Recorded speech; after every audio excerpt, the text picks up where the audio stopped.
একটা সিগারেট দে তো। হ্যাঁ ম্যাডাম, এই নিন। আচ্ছা ম্যাডাম, আপনি কি সামনের অফিসে কাজ করেন? হ্যাঁ, কেন? আপনার মাইনে কত?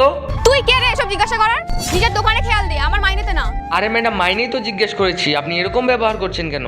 এই তুই তোর দোকানটা দেখ, আর এটার হিসাব আমি সন্ধ্যাবেলা দিয়ে যাচ্ছি। ঠিক আছে ম্যাডাম। এত বড় কোম্পানিতে কাজ করে তাও এরকম নোংরা ব্যবহার। এত বড় কোম্পানি তো মনে হয় ভালো টাকায় মাইনে পায়। ঠিক আছে, কোনো ব্যাপার না, অন্য কাউকে জিজ্ঞাসা করে নেব। এ একটা সিগারেট দে তো। হ্যাঁ দিচ্ছি, এই নিন।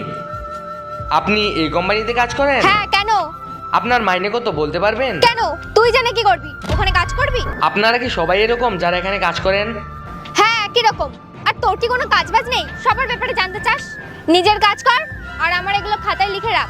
ঠিক আছে, কারোরই কোনো কথা বলার ভদ্রতা নেই। কি করে জানি এই অফিসের এমপ্লয়ীদের মাইনে কত? এই একটা সিগারেট দে তো। হ্যাঁ ম্যাডাম, দিচ্ছি, এই নিন। আচ্ছা, তুই কালকে আমাকে স্যালারির কথা জিজ্ঞাসা করছিলিস কেন? আগে বলুন আপনাদের মাইনে কত, তারপর বলছি কেন জিজ্ঞেস করেছিলাম। 50,000। 50,000 টাকা এই কোম্পানিতে? তুই কি ভেবেছিস আমি কোনো ছোটখাটো জব করি? এমএনসি কোম্পানিতে জব করি আমি, বুঝেছিস? আর হ্যাঁ, এই কোম্পানিতে জব করতে হলে না অনেক কষ্ট করতে হয়, অনেক টাকাও খরচ করতে হয়, অনেক নামি দামি কলেজে পড়াশোনা করতে হয়, তারপর না ওখানে জব পাওয়া যায়। এসিতে বসে কাজ, তোর মতন এই 10 টাকা সিগারেট বিক্রি করে না লোকের সাথে কথা বলে বাহানা খুঁজি না।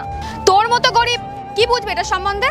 তুই আমাদের স্যালারির কথা জিজ্ঞাসা করছিস, তুই আবার এমএনসি কোম্পানিতে জব করার কথা ভাবতিস না তো? এইভাবে আমাকে নিয়ে মজা করো না, আর আমাকে এইভাবে হালকাতেও নিও না। আপনারা তো অনেক টাকা ইনকাম করেন, কিন্তু আমি আমার এই ছোট্ট দোকান থেকে ভালোই কামিয়ে নিই। আচ্ছা, কত টাকার কাজ করিস তুই? 10,000, 20,000, 25,000? 25,000 এতটাও ভাবিস না তুই। ফালতু আমাদের না দেখে নিজের কাজটা কর।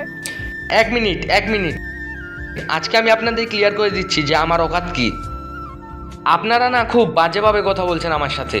আর আপনারা আমাকে বলছিলেন না আমার ইনকাম করতো, আমি আমার এই ছোট্ট দোকান থেকে প্রতি মাসে 1 লাখ টাকা ইনকাম করি। আল্লাহর এই ভিডিওটা দেখে যে সরে যাবে তার মনের আশা পূরণ হবে না। আল্লাহর এই ছবিটা দেখে চ্যানেলটা সাবস্ক্রাইব করতে হবে এবং ভিডিওতে লাইক করে দিতে হবে, তাহলে তোমার মনের আশা পূরণ হয়ে যাবে। আর অবশ্যই এই চ্যানেলটা সাবস্ক্রাইব করতে হবে। এই যে আপনারা এত বড় এমএনসি কোম্পানিতে কাজ করেন, 8 থেকে 10 ঘন্টা কাজ করতে হয় আপনাদেরকে বলছি আমি কতক্ষণ কাজ করি। আমি এই দোকানে সন্ধেবেলা আর ওই রাতটুকুই থাকি, ওই সব মিলিয়ে 4 থেকে 5 ঘন্টা কাজ করতে হয়।